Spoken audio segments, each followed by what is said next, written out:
Krugman goes on, meanwhile, taxes that fall mainly on a tiny wealthy minority would be reduced or eliminated. These cuts would be big in dollar terms.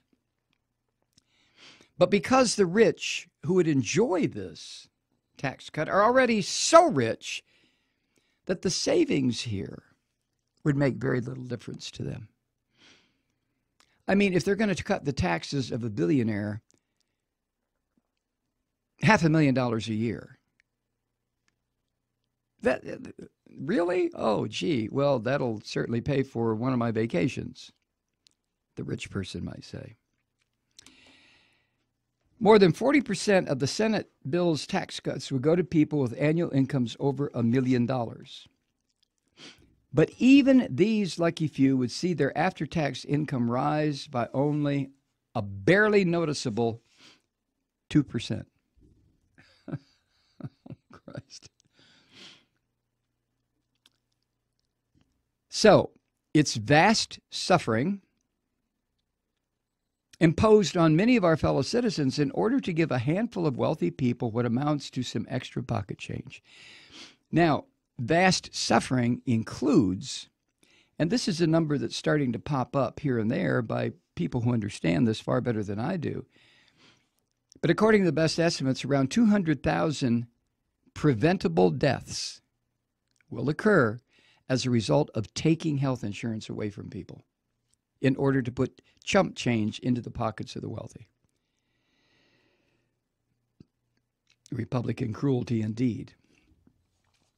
And according to Krugman, the public hates the idea. Polling shows overwhelming popular opposition, even though many voters don't realize just how cruel the bill really is. For example, only a minority of voters are aware of the plan to make savage cuts to Medicaid. And this goes back to what I've been talking about for 30 years, the absolute ignorance, the total ignorance of the American voter. And remember, ignorance is so easily curable. Stupidity is not. Trump is stupid. But the average American voter is simply ignorant. And I fault the media for that.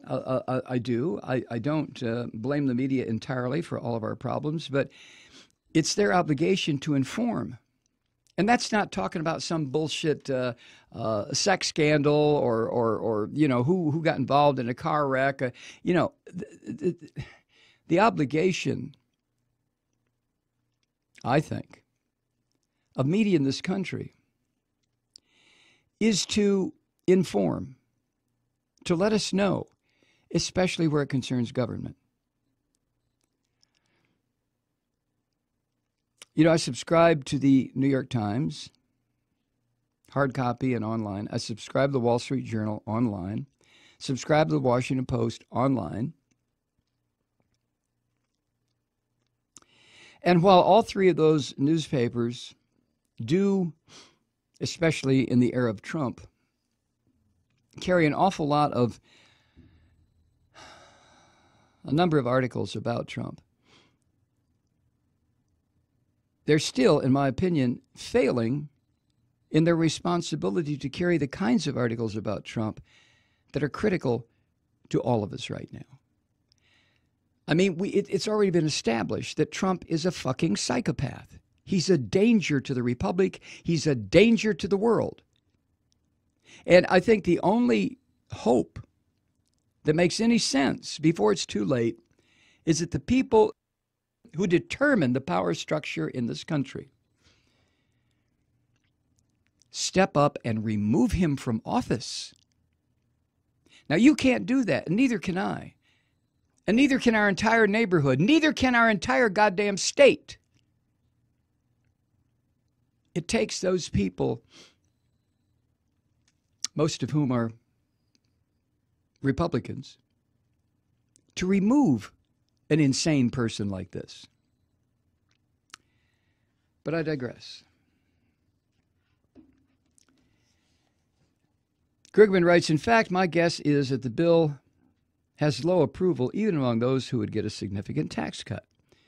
Warren Buffett has denounced the Senate bill as, quote, Relief for the Rich Act, end quote. And surely he's not the only billionaire who feels that way. Which brings me back to my question, Krugman writes, why would anyone want to do this? I won't pretend to have a full answer, but I think there are two big drivers, actually two big lies, behind Republican cruelty on health care and beyond. First, the evils of the GOP plan are the flip side of the virtues of Obamacare. Because Republicans spent almost the entire Obama administration railing against the imaginary horrors of the Affordable Care Act, death panels, repealing Obamacare was bound to be their first priority. Once the prospect of repeal became real, however, the Republicans could whine and bitch and make pawing sounds on the ground during the entire 7 years it was in effect during the Obama administrations. But once it became real, once all of a sudden they're in power, okay, what are you going to do? Republicans had to face the fact that Obamacare, far from being the failure that they've portrayed, has done what it was supposed to do. It used higher taxes on the rich to pay for a vast expansion of health coverage. Correspondingly, trying to reverse the Affordable Care Act means taking away health care from people who desperately need it in order to cut taxes on the rich. Now, we can all agree, and God knows I think we've all agreed to this. Even the hardcore supporters of the Affordable Care Act agree that the Affordable Care Act is full of faults. It was a beginning.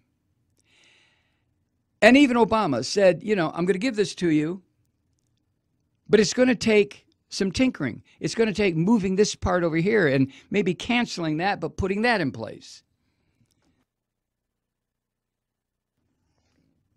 I'm sure there was the same kind of tinkering and adjusting at the beginning of Social Security, at the beginning of Medicare. But the Republicans hate any